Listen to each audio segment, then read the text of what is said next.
بسم اللہ الرحمن الرحیم۔ السلام علیکم ورحمۃ اللہ وبرکاتہ۔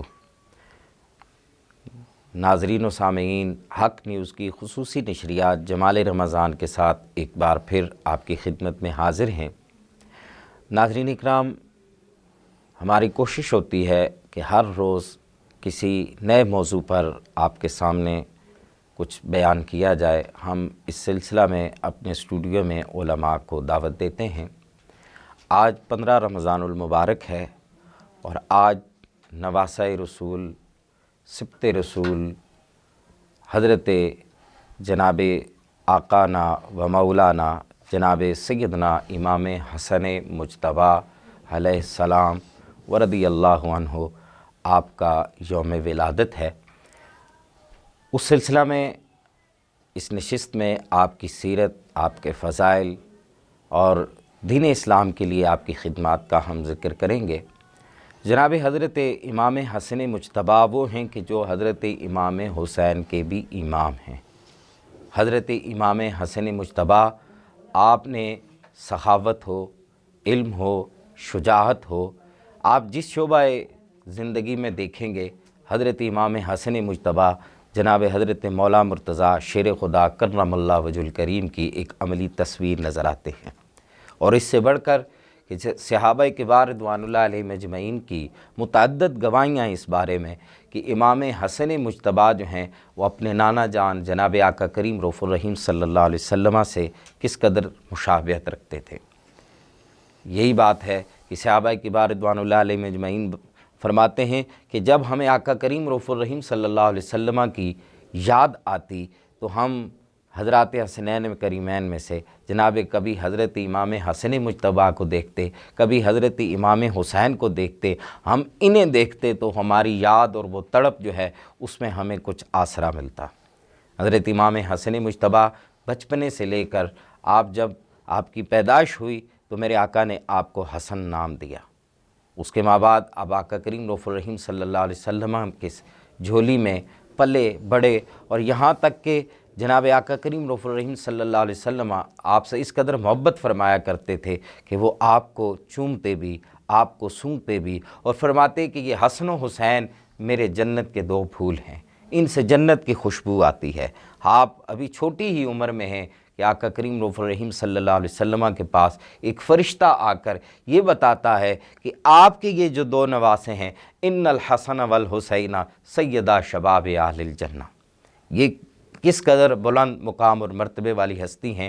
ان کا اس بات کا ادراک اور تعین محدود وقت کے اندر، بلکہ میں کہوں ساری زندگیاں لگ جائیں تو اس کا تعین نہیں کیا جا سکتا ہے۔ بہرحال اپنی حاضری پیش کرنی ہے آپ کی بارگاہ میں، تو اس سلسلہ میں ہم نے اپنے اسٹوڈیو میں دعوت دی ہے ملک پاکستان کی عظیم مذہبی اور روحانی شخصیت حضرت علامہ پیر سید ساجد حسین شاہ صاحب گیلانی۔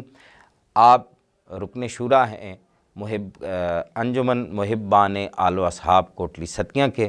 آپ کی شاہ جی حضور کی دینی اور ملی خدمات جو ہیں وہ روز روشن کی طرح عیاں ہیں۔ شاہ صاحب، میں آپ کا تہ دل سے مشکور ہوں کہ آپ نے ہمارے چینل کے لیے وقت نکالا۔ آپ کے ساتھ نعت شریف کے لیے تشریف فرما ہیں علامہ عاقل ذوالفقار ضیائی صاحب۔ علامہ صاحب، میں آپ کا بھی تہ دل سے مشکور ہوں کہ آپ نے ہمارے چینل کے لیے وقت نکالا۔ شاہ صاحب، حضرت سیدنا امام حسن مجتبیٰ، آپ میرے آقا کے محبوب بھی ہیں، آپ آقا کے محب بھی ہیں۔ دین اسلام کے لیے جو آپ کی خدمات ہیں وہ کسی سے ڈکی چھپی نہیں ہیں۔ میں چاہوں گا کہ آپ جناب حضرت امام حسن مجتبیٰ کی سیرت کے حوالے سے ہمارے سننے والوں کو کچھ بتائیں۔ بسم اللہ الرحمن الرحیم۔ بہت شکریہ پروفیسر صاحب، آپ نے اس عظیم الشان پروگرام کے انعقاد میں مجھ جیسے ایک کامل بندے کو یہاں بلایا ہے۔ اللہ پاک مجھے بھی حق بات بیان کرنے کی اور ہم سب کو سن سنا کر عمل پیرا ہونے کی توفیق عطا فرمائی۔ آمین۔ آپ نے بہت خوبصورت انداز میں تمہید باندھی ہے۔ سیدنا امام حسن علیہ السلام یہ نبی پاک علیہ الصلوۃ والسلام کہ وہ شہزادے ہیں کہ جن کو نبی پاک علیہ السلام نے اپنا بیٹا کہا ہے۔ سبحان اللہ، سبحان اللہ، بے شک۔ اور یہ وہ ہستی ہیں سیدنا امام حسن جو سورہ کوثر کی تفسیر بن کر دنیا میں تشریف لائے۔ سبحان اللہ، کیا خوبصورت بات کہی، ماشاء اللہ۔ یعنی اس سے پہلے نبی پاک علیہ السلام کی جب اولاد کا نرینہ اولاد کا جب دنیا سے جانا ہوا تو مخالفین نے، منافقین نے بے شمار طعن و تشنیع کی جی۔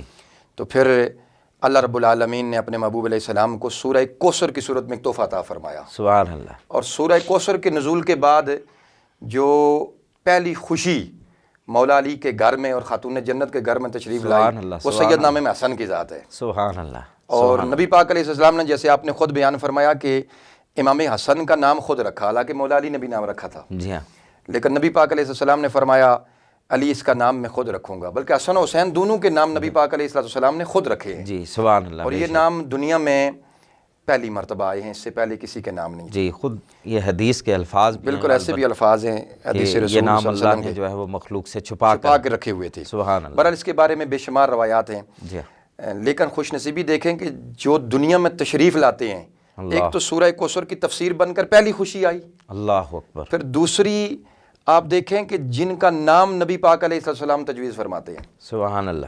حالانکہ مولا علی نے نام رکھا ہوا ہے اور فرمایا علی اس کا نام میں خود رکھوں گا۔ جی ہاں، دیکھیں نا، شروع سے جن کے نام ہی زمینی نہیں رہے بلکہ آسمانی ہو گئے، اللہ اکبر، ان کی شان، ان کا مقام و مرتبہ کتنا بلند و بالا ہے اور عرفہ والا ہے، اس کے بارے میں احاطہ کرنا ہمارے بس کی بات نہیں ہے۔ بہرحال سیدنا امام حسن علیہ السلام آپ جب دنیا میں تشریف لائے تو جوں آپ کا بچپنا تھا، بچپن کی جو محبت ہے حسنین کریمین کی، وہ روز روشن کی طرح آیا ہے۔ نبی پاک علیہ السلام محبت کرتے تھے، گود میں بٹھاتے تھے، چومتے تھے، سونگتے تھے، کندھوں پہ اٹھاتے تھے، اللہ، اور سوار کر کے جب بازار میں لے جاتے تھے تو لوگ سوال کرتے تھے کہ کتنی اچھی سواری ہے۔ نبی پاک علیہ السلام فرماتے ہیں کہ سوار بھی کتنے اچھا ہے۔ اللہ تو اکبر، اتنی شان والے یہ امام حسن، اور امام حسن خاتون جنت کے بیٹے ہیں۔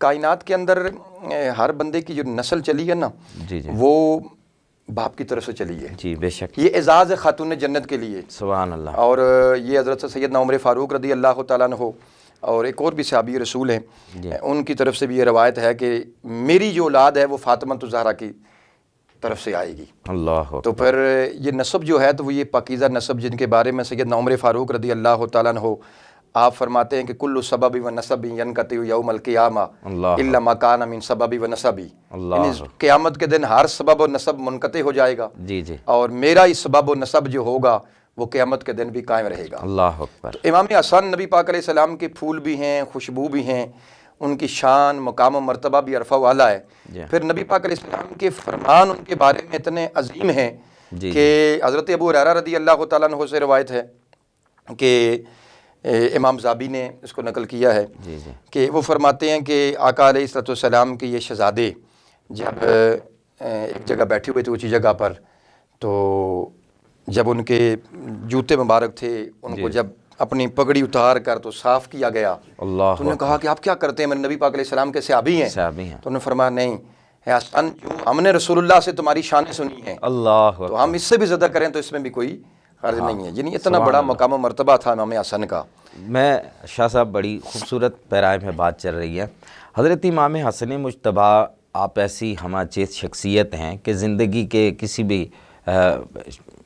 پہلو، کسی بھی شعبہ زندگی میں آپ کو دیکھا جائے تو آپ ایک منفرد اور اعلیٰ مقام رکھتے ہیں۔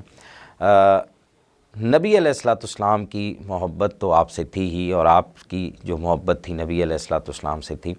میں چاہوں گا کہ جناب حضرت امام حسن مجتبیٰ آپ کی جو ایک سخاوت کا ایک الگ معیار اور جو لیول تھا، جس کے متعلق بہت سارے محدثین نے بھی لکھا ہے، چونکہ نبی علیہ السلام کی سخاوت کے آپ امین تھے، تو اس کے متعلق ہمارے سننے والوں کو کچھ بتائیے، تاکہ لوگ، یہ رمضان المبارک کا مہینہ ہے، یہ ہمیں ویسے بھی درس دیتا ہے کہ ہم سخاوت زیادہ سے زیادہ کریں، تو کیوں نہ اہل بیت اطہار کے جن کے متعلق قرآن یہ کہتا ہے کہ یہ تو وہ ہیں کہ جو حالت نماز میں بھی صدقہ کرتے ہیں، لوگوں کو کھلاتے ہیں، والکاظمین الغیظ والعافین عن الناس، تو یہ غصے کو پی جانے والے ہیں اور لوگوں پر خرچ کرنے والے ہیں۔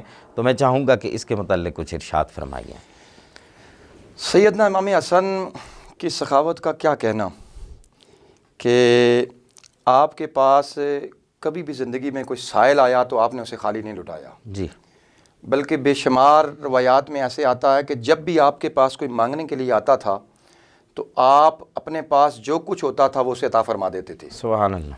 اور پھر ایک دفعہ ایسے آیا کہ ایک شخص نے آ کر تو آپ سے کچھ اپیل کی تو سیدنا امام حسن نے اسے 50,000 درہم دے دیے یا 1,00,000 درہم دے دیے، مختلف روایات ہیں. جی تو واپس اس کے گھر تک پہنچانے کے لیے جب اس نے وہ چیز منگائی، کوئی سواری منگائی، تو جو اس نے مزدور منگایا تھا جی جی تو امام حسن نے اپنا پاس جو تھا وہ بھی اس غلام کو دے دیا. سبحان اللہ. یعنی جو کچھ اپنے پاس ہوتا تھا امام حسن اس کو سخی تھے، اور سخاوت چونکہ وہ پیکر تھے، جس گھرانے سے ان کا تعلق تھا جی جی تو اس گھرانے میں تو ان کی سخاوت کا کیا کہنا.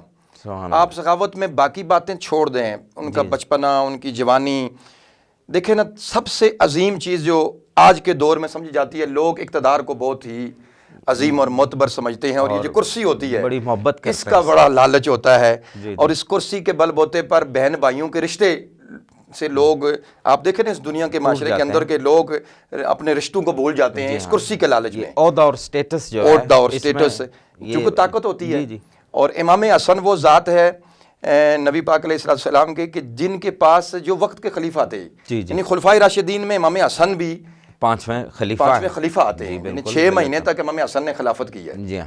اور نبی پاک علیہ السلام کے فرمان کے مطابق کہ میرے بعد خلافت 30 سال رہے گی. جی جی اور 30 سال تب ہی پورے ہوتے ہیں جب امام حسن کے 6 مہینے ڈالے جاتے ہیں. بے شک اگر 6 مہینے نکال دو تو 30 سال مکمل نہیں ہوتے ہیں. جی جی امام حسن کے پاس خلافت تھی. جی جی اور بچپن میں ہی نبی پاک علیہ السلام کا یہ فرمان تھا کہ میرا یہ جو بیٹا ہے یہ اتنا سخی ہے کہ یہ مسلمانوں کے 2 گروہوں کے درمیان صلح کروائے گا. جی جی تو امام حسن کے پاس خلافت موجود ہے. جی جی یعنی جو خلافت مولا علی کرم اللہ وجہ الکریم کے بعد امام حسن کے پاس آئی تھی، جی اقتدار تھا، اختیار تھا، سب کچھ ہونے کے باوجود بھی اور ایک امام حسن روایات میں آتا ہے کہ کمزور بھی نہیں تھے، ایک بہت بڑا لشکر جریب، اہل بیت اطہار سے لوگ محبت کرتے تھے. جی جی اس دور میں بھی عوام الناس کی محبت موجود تھی، جس طرح آج کے دور میں بھی اہل بیت اطہار کی محبت عوام الناس میں پائی جاتی ہے. جی. یہ یہاں پر آپ جس چیز کا ذکر کرنے لگے ہیں، شاید میں ایک بات کی کلینس کر دوں.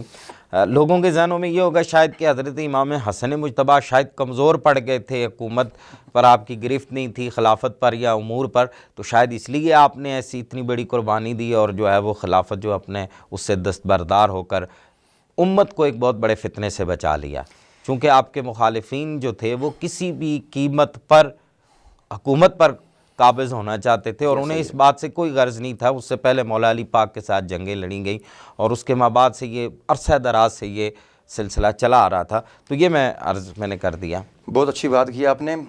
امام حسن کے پاس طاقت بھی موجود تھی، اختیار بھی تھا، اور پھر وہ مولا علی کے بیٹے تھے. سبحان اللہ. اس علی کے بیٹے تھے جس نے خیبر کا قلعہ اللہ اکبر اکھاڑ کر تو اس کے دروازے کو اکھاڑا تھا، اور اس کے بارے میں بے شمار روایات موجود ہیں. جی جی امام حسن کے رگوں کے اندر مولا علی کا خون موجود تھا. سبحان اللہ. خاتون جنت کا وہ پاکیزہ شیر موجود تھا جس سے امام حسن نے پرورش پائی تھی. سبحان اللہ. اور جن کو انگلی پکڑ کر چلنا نبی پاک علیہ السلام نے سکھایا تھا. سبحان اللہ. اور جس کو بولنا، بات کرنا، ساری باتیں نبی پاک علیہ السلام کے چونکہ گھر میں موجود رہے، گود میں رہے، کندھے پہ رہے، تو سارا کچھ موجود تھا. جی. لیکن امت کے خون خرابے سے بچانے کے لیے اور امت کے وسیع تر مفاد میں اللہ امام حسن نے وہ جو اتنی خلافت تھی، اقتدار تھا، اس کو ٹھوکر مار دی. اللہ. اور دوسری ایک یہ بھی بات ہے، محدثین نے اس بات کو بھی لکھا ہے کہ امام حسن اس بات کو جانتے تھے کہ میرے پاک نبی کا فرمان ہے کہ میرے بعد خلافت 30 سال رہے گی. 30 سال رہ گئے. وہ 30 سال پورے ہو گئے تھے. 30 سال پورے ہو گئے. وہ کہتے تھے میں خلافت کے بعد ملوکیت کا بادشاہ نہیں بننا چاہتا. اللہ اکبر. اس لیے امام حسن نے وہ خلافت چھوڑ دی تھی. اللہ یعنی اتنی بڑی سخاوت ہے کہ بندہ وقت کا بادشاہ ہو، جی ہاں.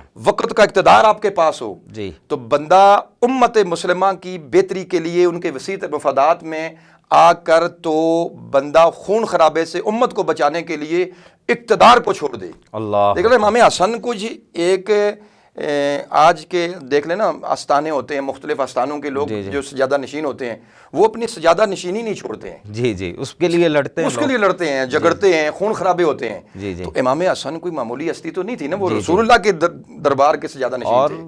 لوگوں کو ضرورت شاید پڑتی ہوگی اس اقتدار کی اور سرداری کی، وہ تو وہ ہیں کہ میرے آقا نے فرما دیا ابھی امام حسن میرے آقا کی گود میں کھیل رہے ہیں تو آپ نے ان کو سردار بیان کر دیا اور جنت کا مالک بنا دیا. سبحان اللہ. ان الحسن والحسین سیدا شباب الجنہ، یعنی گود مصطفیٰ میں ابھی تھے تو وہ جنت کے سردار بن گئے تھے. سبحان اللہ. انہیں تو کسی چیز کی طلب نہیں تھی، لیکن اتنی بڑی سخاوت. باقی تو فقراء مساکین کو اور دینا، اور پھر یہ بے شمار روایات آتی ہیں کہ آپ رات کو اٹھا کر سامان تو غرباء مساکین کے جا کے گھر چھوڑاتے تھے. اللہ یہ بے شمار ہیں.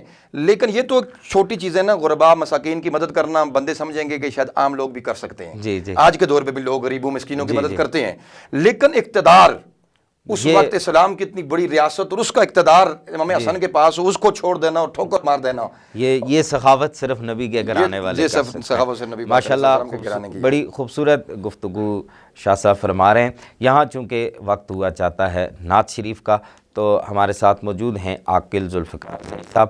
آپ نعت شریف پیش کرتے ہیں. یہ وہ سچ ہے کہ جسے ایک جہاں مان گیا، در پہ آیا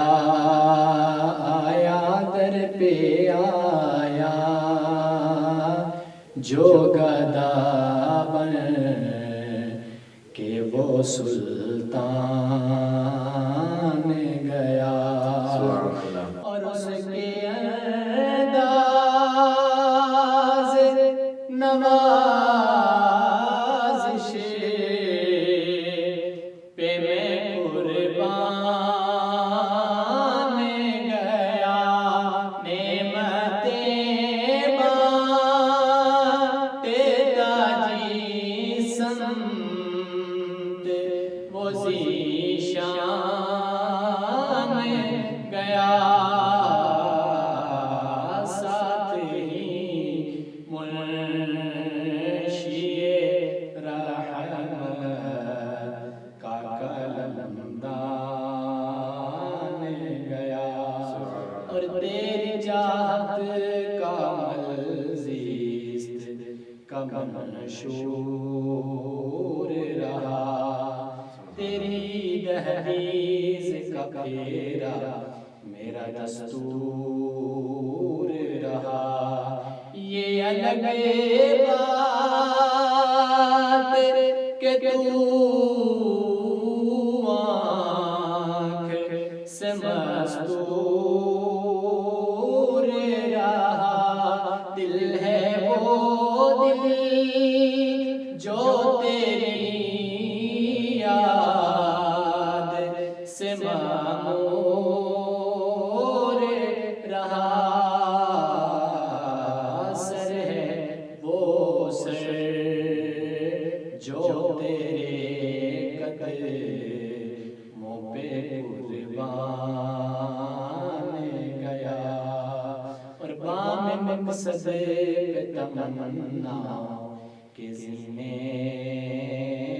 پہنچے، لبے ساحل پہ نصیر ان کے سفینے پہنچے، اور جن کو خدمت میں بلایا تھا نبی نے پہنچے، جانو دل ہو شوہر سب تو مدینے پہنچے،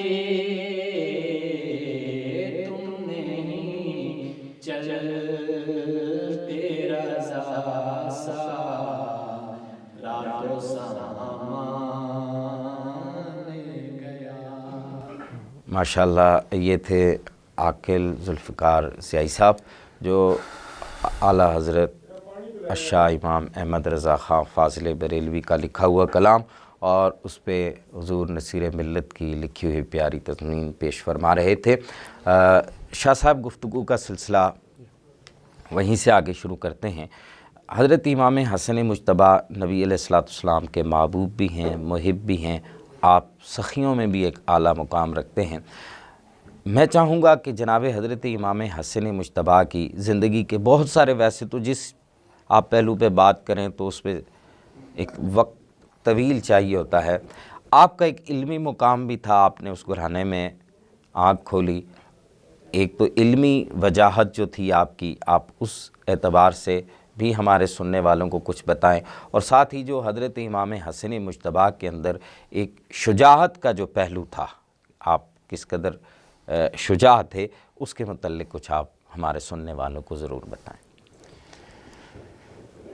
جی پروفیسر صاحب، علمی مقام تو پھر مولا علی کا باب العلم کا بیٹا ہو، اللہ اکبر۔ تو پھر وہ مقام تو ورا الورا ہے امام حسن کا بھی۔ جی جی امام حسن کے بارے میں آتا ہے کہ آپ ایک دفعہ بیٹھے ہوئے تھے تو آپ کی مجلس کے اندر جی جی ایک شخص آیا، اس نے کہا امام دعا فرمائیں اللہ مجھے اولاد کی دولت سے نواز دے۔ اللہ اکبر۔ تو امام حسن نے فرمایا کہ اکثر من الاستغفار، اللہ کثرت کے ساتھ استغفار کرو۔ اللہ اکبر۔ اسی مجلس میں دوسرا بندہ آیا، اللہ اکبر۔ اس نے بھی سوال کیا، حضور حالات درست نہیں ہیں جی اور معاملات ٹھیک نہیں ہیں، یہ سوال کیے۔ کسی نے سوال کیا کہ قحط سالی ہے، بارش نہیں ہو رہی ہے، جی جی تو آپ کوئی دعا فرمائیں۔ تو آپ نے اس کو بھی یہی کہا کہ اکثر من الاستغفار۔ جی جی تو اسی طرح اس نے کہا جی کہ میرے پاس مالی وسائل درست نہیں ہے، ایک اور بندہ آیا، مجلس ایک ہی ہے۔ جی جی تو اس نے کہا، سوال کیا تو امام حسن نے اس کو بھی جواب یہی دیا، اکثر من الاستغفار۔ استغفار۔ بعض روایت میں آتا ہے کہ 5 سوال بندوں نے کیے، مختلف سوال تھے جی جی اور علاج آپ نے ایک ہی تھا، وجہ ایک ہی تھی، آپ نے جواب ایک ہی دیا، علاج ایک ہی بتا۔ علاج ایک ہی بتایا، اکثر من الاستغفار۔ سبحان اللہ۔ بندے اٹھ کے چلے گئے۔ آپ کے ساتھ جو آپ کے رفقا تھے بیٹھے ہوئے تھے، انہوں نے امام حسن سے سوال کیا کہ مولا حسن آپ ہمیں یہ بتائیں کہ بندوں نے مختلف سوال کیے، کسی نے اولاد مانگی، کسی نے بارش مانگی، کسی نے قحط سالی کے بارے میں سوال کیا، معاشی حالات کے بارے میں بات کی، آپ نے جواب ایک ہی دے دیا اللہ اکبر۔ کہ سب کا کہ سب استغفار کریں۔ اللہ اکبر۔ فرمایا میں باب مدینہ العلم کا بیٹا ہوں، اللہ اکبر۔ اور مولا علی کرم اللہ وجہ الکریم کو تو پتہ نا کہ علم کے دار ہیں، اور ان کی شان مقام و مرتبہ، پھر ان کی بارگاہ میں ان کے گھر میں پلنے والا پھر امام حسن، پھر اس کی شان عالم کیا ہوگا۔ سبحان اللہ۔ تو انہوں نے کہا کہ یہ فیصلہ تو قرآن کے اندر موجود ہے، جی یعنی مولا علی نے فرمایا تھا نا مجھ سے جو پوچھو میں تمہیں قرآن سے بتاؤں گا۔ سبحان اللہ۔ کیا اور آپ کو پتہ ہے مولا علی سے ایک بندے نے سوال کر لیا تھا کہ علی سے، علی یہ بتاؤ کہ آپ کی داڑھی گھنی ہے، میری پتلی ہے، یہ مسئلہ قرآن میں کہاں ہے؟ اب یہ مسئلہ قرآن سے نہیں نکل سکتا۔ جی جی مطلب کہ آج بھی دیکھیں نا ذکر آتا ہے تو پھر یہ بہت ساری باتوں میں آتی ہے کہ داڑھیوں کے مسئلے قرآن سے کہاں ثابت کریں۔ جی جی تو مولا علی نے اسے بڑا برجستہ جواب دیا تھا جی جی کہ جی ہاں یہ مسئلہ بھی قرآن میں موجود ہے۔ سبحان اللہ اکبر۔ کہا جی عجیب بات ہے، یہ مسئلہ قرآن میں کہاں موجود ہے؟ اب جو سوال کرنے والا تھا وہ بھی تو صاحب علم تھا نا۔ جی جی اس نے کہا جی قرآن سے مجھے مسئلہ بتائیں۔ اس نے کوشش یہ تھی کہ میں مولا علی کو کسی سوال میں پھنسا لوں، اس کا جواب نہیں دیں گے۔ مولا علی نے فرمایا تھا یہ مسئلہ بھی قرآن میں موجود ہے۔ قرآن کہتا ہے والبلد الطیب یخرج نباتہ باذن ربی والذی خبث لا یخرج لا الا یخرج الا نقدا۔ بس اس کا سادہ سا مفہوم یہی ہے کہ جو زمین اچھی ہوتی ہے فصل اچھا دیتی ہے، جو بری زمین ہوتی ہے برا فصل دیتی ہے۔ جی تو تیرے چہرے پر داڑھی اس لیے پتلی ہے کہ تیرے چہرے پر محمد عربی کا دست شفقت نہیں لگا، اللہ تو اکبر۔ نے محمد عربی کی غلامی نہیں اختیار کی۔ ہماری داڑھی گھنی اس لیے کہ نبی پاک علیہ السلام نے ہمیں دست شفقت سے سوالا ہے۔ تو بہرحال بے شمار سوال مولا علی کرم اللہ وجہ الکریم سے ہوئے ہیں۔ پر سیدنا عمر فاروق بھی جب بھی کوئی مسئلہ آتا تھا، یا سیدنا ابوبکر صدیق کی بارگاہ میں، پھر وہ مولا علی کے پاس جاتے تھے۔ جی جی اور عمر فاروق کے دور کے اندر وہ جو 2 بچوں کا واقعہ وہ بھی طویل ہے۔ جی جی یہ امام حسن بھی مولا علی کے بیٹے تھے، تو لازمی بات ہے انہوں نے بھی جواب قرآن سے دینا تھا۔ اللہ اکبر۔ انہوں نے کہا امام حسن 5 بندے آئے ہیں، مختلف سوال کیے، جواب ایک ہی، اللہ اکثر من الاستغفار۔ میں قرآن کہتا ہے کہ قرآن کہتا ہے استغفروا ربکم انہ کان غفارا اللہ ویرسل السماء علیکم مدرارا ویمددکم باموال وبنین سبحان اللہ۔ ویجعل لکم جنات ویجعل لکم انہارا۔ سبحان اللہ۔ کیا بات ہے۔ انہوں نے کہا یہ سارے جو سوال کرنے والے تھے ان سب کے سوال کے جواب قرآن کی اس آیت میں موجود ہے۔ اللہ اکبر۔ یعنی ہر بات کا جواب امام حسن علمی طور پر وہ قرآن سے دیتے تھے۔ جی جی تو وہ امام حسن کے پاس چونکہ مولا علی کے بیٹے ہیں، علم بھی تھا، آپ کے پاس زہد و تقویٰ بھی تھا۔ تقویٰ آپ کا دیکھیں نا، وہ اس کے بارے میں آتا ہے کہ امام حسن جب نام آ جائے نا، امام حسن خاتون جنت کے بیٹے ہیں، جی جی پھر مولا علی کے بیٹے ہیں، سبحان اللہ۔ پھر نبی پاک علیہ السلام کے نواسے ہیں۔ سبحان اللہ۔ اتنی بڑی بندے کی شان ہے تو ویسے ہی کافی ہے۔ جی جی یعنی آج کے اس معاشرے میں دیکھ لینا تو بندے کا اتنا بڑا تعارف ہو جائے جی جی تو بندہ نبی کا نواسا ہو، مولا علی کا بیٹا ہو، فاطمۃ الزہرا خاتون جنت، جنتی عورتوں کی سردار کا بیٹا ہو، سبحان اللہ، تو پھر بندہ کہے جی کہ بندہ اس کے بعد بھی تو حضرت امام حسن بصری نے ایک مرتبہ فرمایا رات کا وقت تھا تو میں رات کعبۃ اللہ میں تنہائی کے عالم میں نے کہا جی کہ میں کسی طریقے سے کعبۃ اللہ میں عبادت کر لوں. تو کعبۃ اللہ دیکھا کہ ایک جوان ہے وہ اس کعبے کا غلاف پکڑ کر تو رو رہا ہے، آنسو بہا رہا ہے. حالانکہ کیا غرض کہ اتنا بڑے باپ کا بیٹا ہو، اتنی بڑی ماں کا بیٹا ہو، لیکن پھر بھی امام حسن وہ غلاف کعبہ پکڑ کر رو رہے تھے. تو قریب جا کر دیکھا تو انہوں نے کہا میرے امام ہیں. ان سے پوچھا گیا، انہوں نے فرمایا تھا کہ یہ کائنات کا مالک و مختار ہے، یہ اس کی بارگاہ ہے، اس کی بارگاہ میں عاجزی اور انکساری کے ساتھ عبادت کی جاتی ہے. اور پھر یہ سب کچھ ہونے کے باوجود سبحان اللہ، امام حسن حضرت آپ کی بات کر رہا ہوں کہ اس کے ہونے کے باوجود بھی آپ نے بارے میں آتا ہے کہ آپ نے 25 حج پیدل کیے. اللہ 25 حج پیدل کیے، یعنی زہد و تقویٰ کا یہ عالم ہے، زہد و تقویٰ اور ورع کا. 25 حج پیدل کرنا، سواری موجود ہے، اللہ ہر طرح کی سہولیات موجود ہیں. جی، پھر شان مقام و مرتبہ بھی افضل والا ہے. سبحان اللہ، آپ کے پاس سب کچھ موجود ہے. اللہ یعنی اتنا ہونے کے باوجود بھی پھر بھی پیدل حج کرتے ہیں. کسی نے پوچھا کہ آپ پیدل چلتے ہیں، سواریاں موجود ہیں، آپ کے پاس ساری چیزیں موجود ہیں.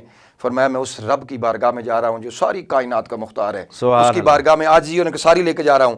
گویا آج کی امت کو بھی درس دے رہے ہیں کہ اللہ کی بارگاہ میں جاؤ تو عاجزی اور انکساری لے کر جاؤ. سبحان اللہ، اور اس طریقے سے جاؤ کہ عاجز اور انکسار بن کے جاؤ تو پھر اللہ کی نوازشات بھی ہوں گی. سبحان اللہ، کیا خوبصورت. اور میں ایک بات آپ کی بات پہ میرے ذہن میں آ گئی، یہ آخر کیوں نہ ایسے ہوں امام حسن مجتبیٰ، آپ کے نانا جان امام الانبیاء آقا کریم رؤوف الرحیم صلی اللہ علیہ وسلم، آپ جیسی ہستی جو ہے وہ عبادت میں اس قدر جو ہے وہ زیادتی کرتے ہیں، اس قدر کثرت کرتے ہیں کہ اللہ قرآن میں اپنے محبوب کو فرماتا ہے کہ محبوب تھوڑا سا آرام بھی کر لیا کریں. جی بے شک. اور پھر کثرت سے استغفار کرتے ہیں. بالکل ایسا ہی ہے. صحابہ نے عرض کی یا رسول اللہ آپ تو بخشے ہوئے ہیں، آپ کیوں رب کی بارگاہ میں اس قدر کثرت سے استغفار کرتے ہیں؟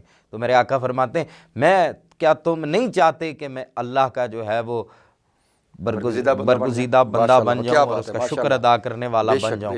اور میرے آقا فرماتے ہیں روایات میں آتا ہے بعض میں 70 بار کا ذکر آتا ہے اور بعض میں آتا ہے کہ میں 100 بار دن میں رب سے استغفار کرتا ہوں. ماشاءاللہ یہ اس نبی کے نواسے ہیں. جناب حضرت امام حسن مجتبیٰ کی زندگی جیسے کہ مولا علی پاک کی زندگی میں بہت ساری چیزیں، بہت سارے امتحان آئے، قدرت نے آپ کو بہت سا آزمایا ہے. آپ کی وفات ہوتی ہے، اس کے بعد ام المومنین سیدہ عائشہ پاک سے آپ کے متعلق اجازت لی جاتی ہے کہ روضہ اطہر کے اندر آپ کی تدفین ہو، لیکن حالات ایسے کریٹ کر دیے جاتے ہیں حکومت وقت کی طرف سے کہ پھر آپ کے نبی کے اس پیارے نواسے جس کے ہونٹوں کو آقا چومتے ہیں، جس کی آنکھوں کو میرے آقا چومتے ہیں، جس کے چہرے کو چومتے ہیں، اس نبی کے نواسے کے جنازے کے اوپر تیر برسائے جاتے ہیں. بے شک. یہ کس قدر ہمیں اس سے کیا سیکھنا چاہیے کہ دیکھیں نبی کا نواسا ہے سب کچھ، اور ان سے بڑھ کر کوئی نبی علیہ الصلوۃ والسلام کو محبوب نہیں ہے، لیکن امت نے ان کے ساتھ کیا کیا ہے. پروفیسر آپ نے بہت دکھتی رگ چھیڑ دی ہے. اصل میں بدقسمتی ہماری یہ ہے کہ ہمارے یہاں دین نبوی پیش ہی نہیں کیا گیا. اللہ اکبر.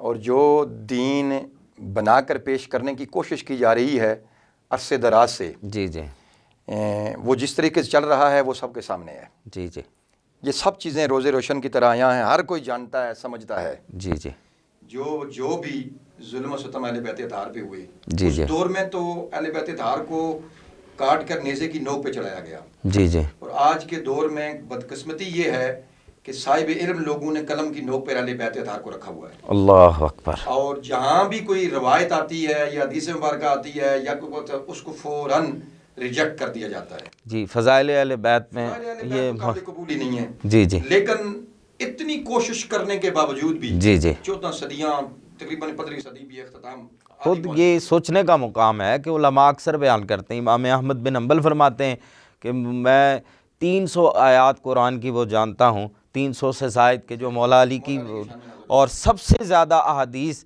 جس شخصیت کے بارے میں وارد ہوئی، وہ سب سے زیادہ احادیث امت نے کہاں چھوڑی ہیں؟ بس تو مسئلہ یہ ہے کہ ہمارے یہاں چونکہ عوام الناس جو ہے نا، جی جی اس کے دل میں آج بھی اہل بیت اطہار کی محبت موجود ہے. جی، یہ تو امر ربی ہے، یہ کسی کے اس سے نہیں نکالا کچھ سکتا. استعمال کرنے کے پاس حکومتی ذرائع، مال و زر، سارا کچھ استعمال کرنے کے باوجود بھی لوگوں کے دلوں سے اہل بیت اطہار کی محبت نہیں نکال سکے. سبحان اللہ. انہیں جن لوگوں نے 90 سال حکمرانی کی اور ممبروں پر مولا علی کو گالیاں دلوائی، اللہ اکبر، اس کے بعد بھی وہ آج تک ہر جگہ، گلی گلی، نگر نگر، اللہ، کریا کریا، بستی بستی، شہر شہر، بلکہ ہر دل کے اندر علی بستا ہے. جی بے شک بے شک. آج بھی آپ اس سارے معاملات کو دیکھ لیں. جی جی ہم تو بس یہی سمجھتے ہیں ہمارے سامنے تو وہی دین ہے جو دین مکے سے مدینہ آیا، جی جی. مدینے سے کربلا آیا، اللہ اکبر، کربلا سے بغداد آیا، اللہ، بغداد کے بعد پھر صوفیاء سے ہوتے ہوئے ہمارے پاس دین وہ ہے، اصل دین یہی ہے. جی بے شک. بڑی خوبصورت گفتگو فرمائی شاہ صاحب آپ نے. چونکہ وقت بہت مختصر رہ گیا ہے، میں چاہوں گا کہ محبت اہل بیت کے حوالے سے آخر میں آپ مختصر سا کوئی پیغام ہمارے سننے والوں کو دینا چاہیں تو وہ ضرور دیں. جی پروفیسر صاحب، محبت اہل بیت کے بارے میں نبی پاک علیہ السلام کے واضح فرمان موجود ہیں، قرآن کی آیات اس پر شاہد ہیں. جی. اور نبی پاک علیہ السلام نے فرمایا میری اہل بیت اطہار سے محبت کرنے والا جب مرتبہ ماتا لحب آل محمد ماتا شہیدہ، جی. ماتا لحب آل محمد ماتا مغفورہ. جی جی. یعنی جو میرے اہل بیت اطہار کی محبت میں مرتا ہے وہ بخشا ہوا مرتا ہے، وہ مغفور مرتا ہے. یعنی یہ رمضان المبارک کا مہینہ ہے، جو چاہتا ہے بخشش ہو، مغفرت ہو، اور بندہ اسی کوشش میں لگا ہوا ہے، تو نبی علیہ الصلوۃ والسلام نے نسخہ بتا دیا کہ میرے اہل بیت سے محبت کر. سبحان اللہ، کیا خوبصورت، کیا خوبصورت بات کہی. بدقسمتی یہ ہے کہ ہمارے ہاں ساری سنتیں یاد ہیں، اللہ اکبر. لیکن اہل بیت اطہار سے محبت والی باتیں، حالانکہ یہ تو فرض ہے. قرآن قل لا اسألکم علیہ اجرا الا المودۃ فی القربہ، یہ ساری چیزیں آ جاتی ہیں. باقی سنتیں بھی بیان ہوتی ہیں، ساری چیزیں، لیکن یہ تو فرض. چیزیں قرآن کے اندر بے شمار مرتبہ بیان ہوئی ہیں، حدیث رسول بھی بیان ہوئی ہیں. جی. لیکن ہم ہر چیز کا تذکرہ کرتے ہیں، لیکن جب بھی اہل بیت اطہار کا تذکرہ آتا ہے تو پتہ نہیں ہماری زبانیں کیوں گم ہو جاتی ہیں، اللہ اور پھر مناب و منبر سے یہ چیزیں کیوں رک جاتی ہیں. اللہ. یہ ہمارے یہاں بہت بڑی کمی ہے. بہرحال میں تو اتنی بات کروں گا کہ ہمیں اس سارا جتنا بھی اسٹیٹس ہے نا، اسے ریوائز کرنے کی ضرورت ہے. جی جی. علماء حقہ کو میدان عمل میں آنا ہوگا، جی. حق بات لوگوں کے سامنے لانی ہوگی، جی. اور اہل بیت اطہار کا جو صحیح معنوں میں مقام و مرتبہ ہے وہ عوام تک پہنچانا ہوگا. سبحان آج اللہ. سوشل میڈیا کا دور ہے. آج پہلے لوگوں کے پاس ایکسیس نہیں تھی، جی. آج گھر گھر کے اندر یہ موبائل ہے نا، موبائل ہر گھر گھر کے اندر موجود ہے. جی جی. ہر بچہ، ہر بچی جو بھی علم پڑھتا ہے، جو بھی تھوڑا علم سے شغف رکھتا ہے، جی جی. وہ سارے معاملات کو سمجھتا ہے. حدیثیں سامنے آ گئی ہیں، کتابیں سامنے آ گئی ہیں، اکابر کے جو چیزیں سامنے آ گئی ہیں وہ ساری چیزیں سامنے موجود آ گئی ہیں. وہ کسی نے کہا تھا کہ انسان کو بیدار تو ہو لینے دو، اللہ ہر شے اکبر. پکارے گی ہمارے حسین. سبحان اللہ. بلکہ ایسا ہی ہوگا. اب جی یہ جی. چیزیں کھل کر سامنے آنے والی ہیں اور کھل گئی ہیں. سبحان اللہ. آگے بھی آئیں گی. جن کے ساتھ محبت نبی پاک علیہ السلام نے حکم دیا تھا، جی جی. ان کی محبت سے دور کر کے تو کسی اور محبت میں لگانے کی کوشش کی جاتی ہے، لیکن کبھی کامیاب نہیں ہوں گے. نہیں ہوگے. جو اللہ کا فیصلہ ہے وہ اللہ کا کر. جو فیصلہ ہے وہ ہوگا. شاہ صاحب بہت. امام مہدی کس جی سے آئیں گے؟ جی ہاں. امام مہدی جو آئیں گے، سبحان اللہ، وہ اہل بیت میں سے ہوں گے، وہ نبی علیہ الصلوۃ والسلام کی اولاد میں سے ہوں گے. ماشاءاللہ بڑی پیاری گفتگو فرما رہے ہیں شاہ صاحب. چونکہ وقت کے دامن میں مزید گنجائش نہیں ہے، پروگرام کے آخر میں ہم عاقل ذوالفقار ضیائی صاحب سے امام حسن مجتبیٰ کی بارگاہ میں کوئی منقبت سنتے ہیں. آپ منقبت پیش فرماتے ہیں. دیکھو تو صحیح دوستو، ایک بار حسن کا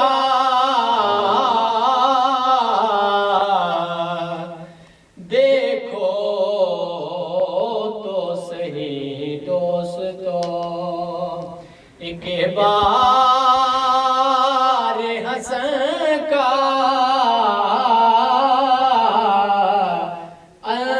انداز حسین خوب ہے، کردار حسن کا سبحان اللہ.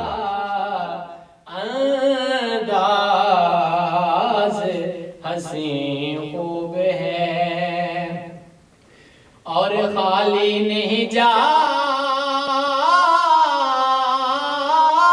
گی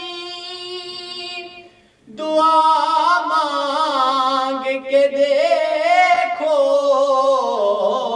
سبحان اللہ مقبول خدا بند ہے دربار حسن کا سبحان اللہ، کیا کہنے ماشاءاللہ مقبول خدا بند ہے اے کاش یہ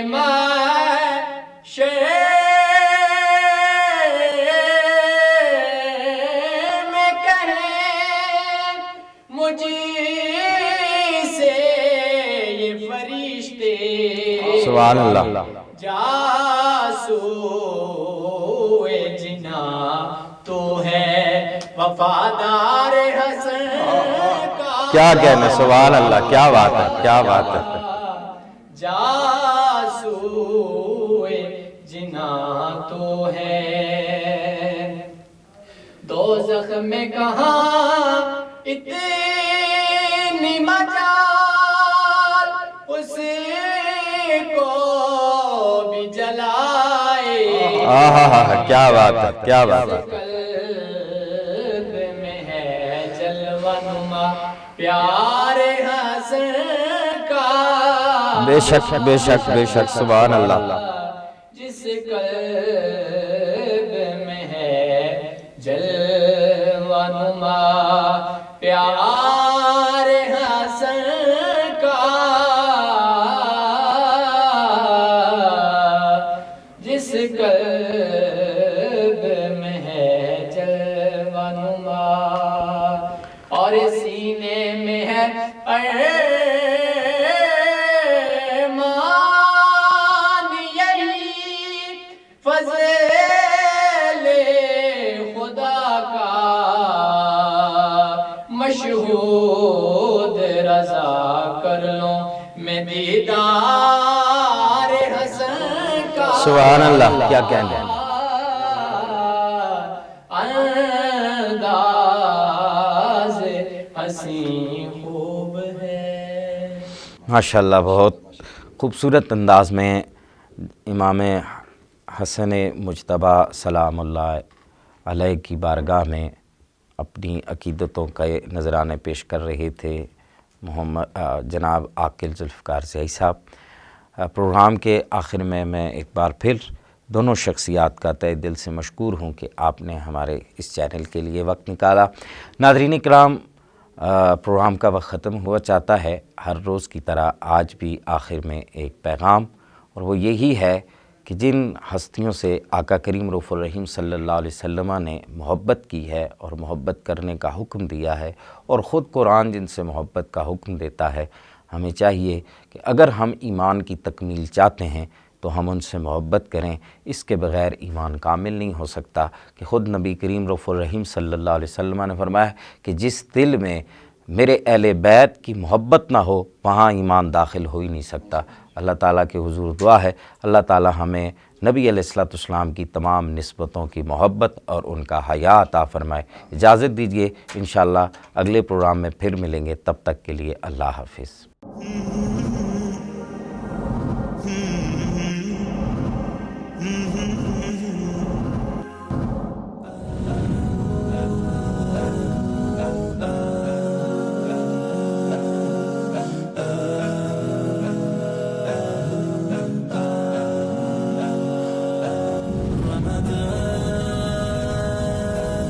Ramadan